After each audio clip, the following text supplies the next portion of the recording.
Hey,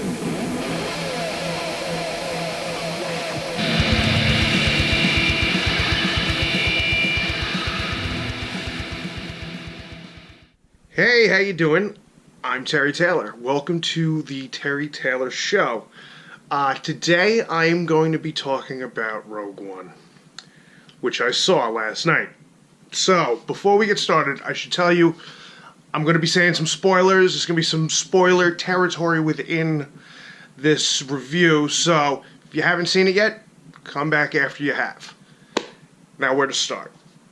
Rogue One, if you don't know, which I don't know if you've been living on the moon or something, but is the first standalone Star Wars movie we have ever seen. And there was a lot of stakes going into this film as far as, could they pull it off? What are we going to see? You know, how is this going to translate being a different film from the Star Wars saga that we're used to? Now, we've seen them do things as far as like spin-off, like as far as like Rebels and the Clone Wars and stuff like that, but this is different because this is a live-action film. Did they pull it off? In my opinion, and I have been a Star Wars fan my entire life. Back to I was a little kid playing with Star Wars toys in my bedroom. Let me tell you what I thought of Rogue One. Rogue One was exactly that. It was me in my bedroom as a little kid playing Star Wars. That's what it was. It was magical. I have chills just fucking talking about it right now. It was done perfectly. Is it a perfect film? No. There's some issues here and there. There's a couple of pacing issues which actually didn't bother me so much. The lack of a crawl in the beginning, I thought it was a very bizarre way to start the film, and then it came back with the Rogue One with like the really bad font. I mean, I don't know. It looked like they were so dead set on making this different from the rest of the Star Wars saga. So they were dead set. We're not going to put a crawl. But what the fuck do we do? And I don't think they really knew what to do. And the thing is, every Star Wars, everything, whether it be the comic books, whether it be the books, whether it be the video games, whatever it is, has an opening crawl to tell you where you are at that current time in the universe. Rogue One was different.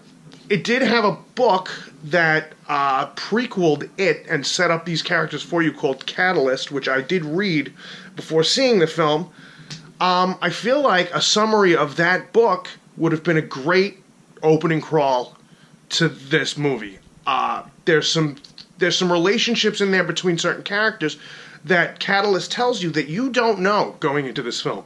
So, you know, you may not understand Krennic and Galen, how they know each other and what their relationship is and how Galen and Lyra and Jyn ended up on this planet as farmers. Like, that stuff was not explained. It was explained in the book, Catalyst, but the film could have benefited from that information being in the opening crawl, in my opinion. The only other thing that bothered me about the film was the score.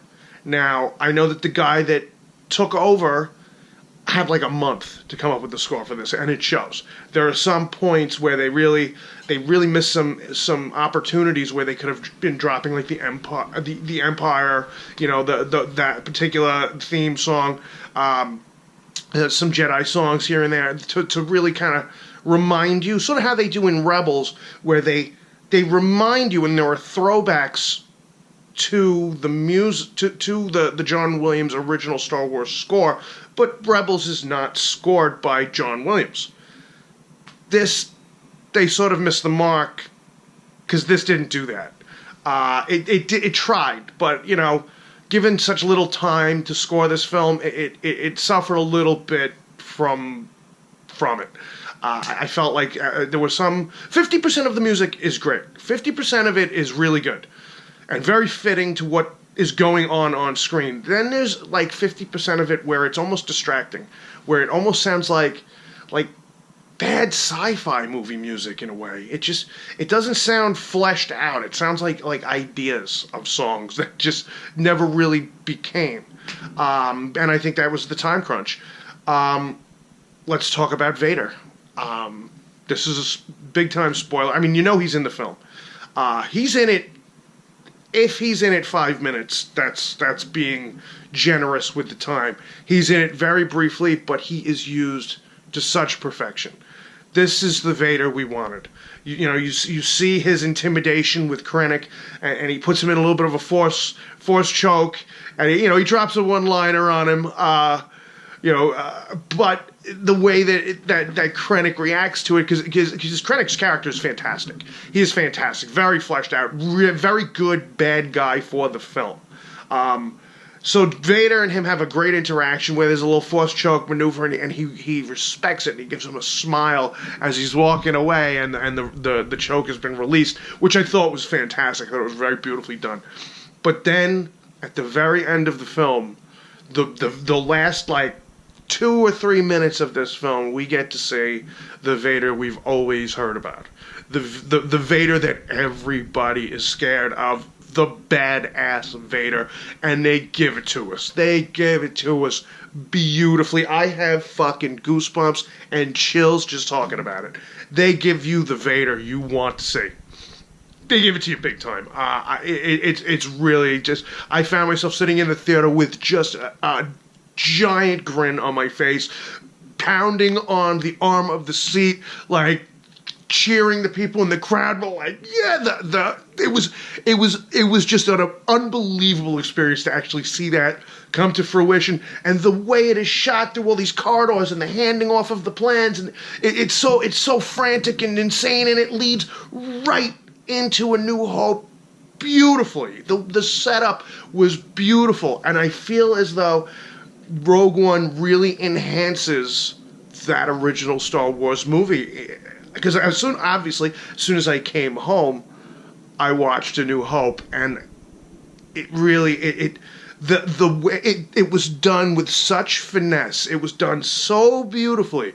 I have to applaud Gareth Edwards and everybody involved in the making of this, because that final sequence, the third act of this film, it's everything you've ever wanted. And now I've heard some people saying that they had issues with the second act of the film, that they felt that there was some pacing issues as far as they felt it dragged a little bit, and they found themselves looking at their watch. I didn't perceive that. I was really into it.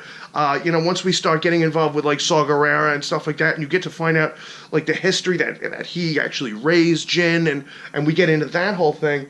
I thought that was fascinating, and it really, it really gave us an opportunity to learn about Donnie Yen's character, Donnie Yen is a scene stealer in this film.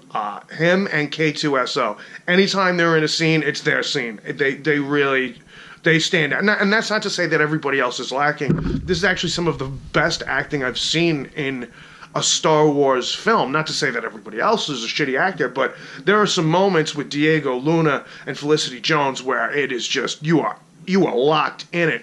And there's also some wonderful Forrest Whitaker moments where you're in it, and I thought that was great, and I loved Jimmy Smits being in there, and as much as he was, one thing I knew he was going to be in it, but I had no idea as to what extent, is Grand Moff Tarkin. He has a huge part in this film, and Peter Cushing, who played him, has been dead since 1994. So he's digital, but it's beautiful. They do him perfectly, and however they did it, whether he's a motion capture or if he's complete CG, whoever did the voice acting nailed it. They nailed him.